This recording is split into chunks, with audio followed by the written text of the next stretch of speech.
Institute, and thank you all so much for joining us today for this very rarely discussed topic, the Kurds of Iran. We have a very special and unique group of speakers today who will be addressing this issue and giving us some insight into the past, the present, and the future of the Kurds of Iran. They include Carol Prunhuber, Sharif Behruz, and Idris Ahmedi, who are joining us today, and we'll be looking at the political, social, and human rights status of Iran's Kurds, one of the country's largest ethnic groups. Now, I'm a Middle East generalist who once covered the region as a journalist, and I know a little bit about the Kurds and a little bit about Iran, but I realized in preparing for this that I knew nothing about Iran's Kurds. So this is a wonderful opportunity, for at least for myself, to learn a lot more about a very valuable an under-discussed topic. It's said that there are about 5 million Kurds in Iran. Is that correct, Sharif? Give or take? 10, all right. There, I mean, the Wikipedia has it wrong. the last census, maybe not census, but just done by Human Rights Watch. It's about 10 million. What, 10 to 12? Well, we'll get it. It's a group that has long pushed for autonomy. Their desire for greater rights has, of course, led to clashes, most recently between the Kurds and the Islamic Republic. In 1979, Ayatollah Khomeini declared a holy war against the Kurds in Iran, and since then the relationship has been marked by frequent clashes and military crackdowns. Let me introduce our speakers. They'll do all the talking since I've admitted my ignorance about the topic. Journalist Carol Prunhuber will start today by speaking about Kurd leader Rahman, whose untimely assassination by the Iranian regime 20 years ago in Vienna robbed the Kurdish nation of one of its most prominent and forward-looking thinkers. Carol has written about him in this new book, The Passion and Death of Rahman the Kurd, Dreaming Kurdistan. And it situates the life and struggle of Qasem in the wider Iranian political context.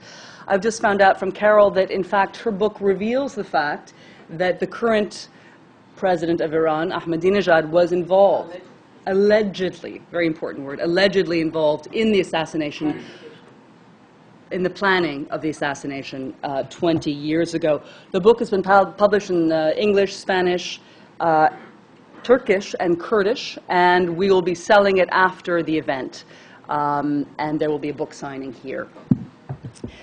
I should note, Prunhuber is a journalist. She writes for the Venezuelan journal El Nacional and travels extensively speaking on the Kurdish issue. She'll be followed by Sharif Behruz, who will address the impact of Iran's Green Movement on minority groups like the Kurds and the need for Iran's opposition to be more inclusive in order to gain significant political ground. Sharif Behruz is the current U.S. representative of the Democratic Party of Iranian Kurdistan, the PDKI, the first modern Kurdish political party and one of the most prominent Iranian Kurdish opposition groups.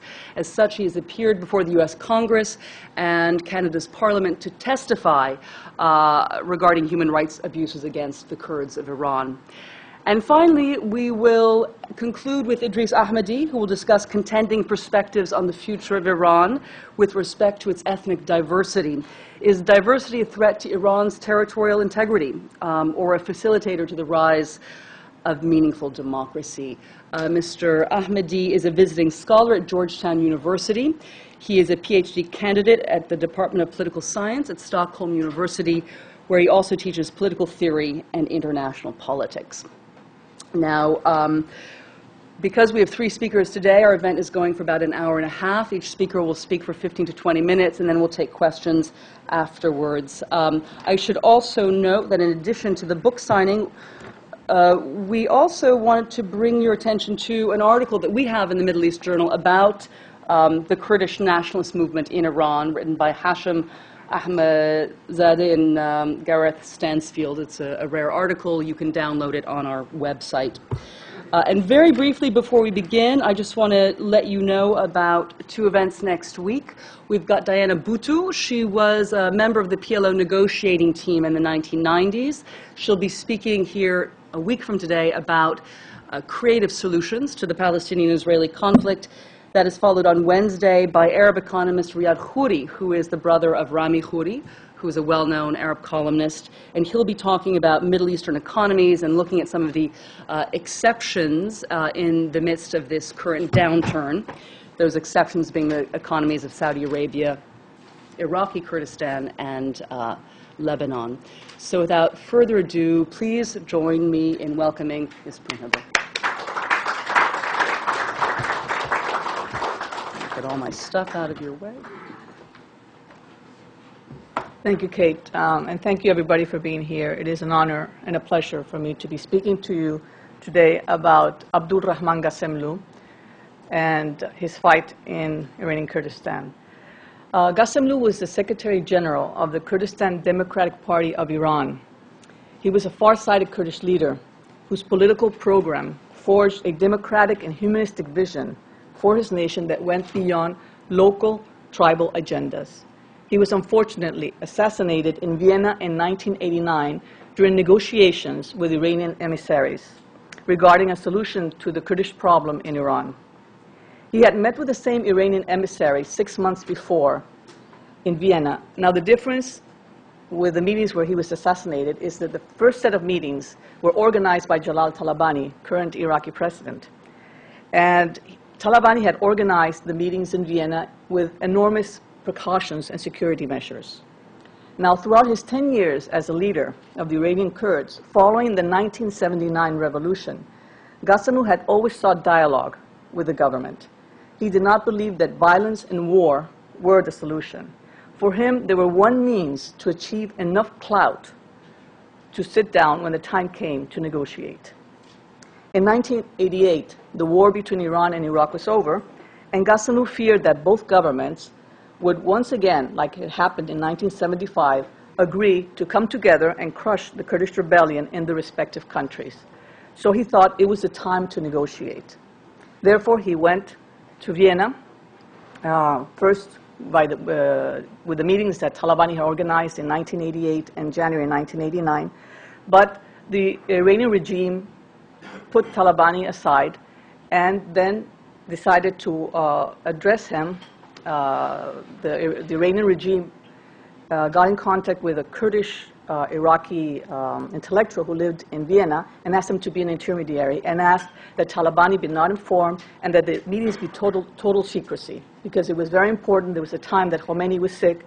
There was a power struggle between the factions. Therefore, these meetings had to be totally secret. Ghasemlu agreed to go to Vienna without taking security measures, without informing his party. And this was, for many people, a reckless decision. And how right these people were, because he was assassinated, as I said before, in 1989, in July 13th, 1989 in Vienna. Now, Ghasemlu knew the risks that he was taking because he had been publicly warned 10 years before that he was being condemned to death while simply watching television. Let me tell you a story. On August 19, 1979, on the Iranian television, none other than the Ayatollah Khomeini had come to the opening session of the Constitutional Council of Experts in Tehran. This council was going to design a constitution for the new Islamic Republic. Now, Ghasemlu had been elected to be a member of this constitution, of this group that was going to design the new constitution. There have been 3 secular members that were chosen, and Ghasemlu was one of them. Now, imagine the scene. The television is broadcasting. The hall is full of venerable ulemas, their heads turbaned,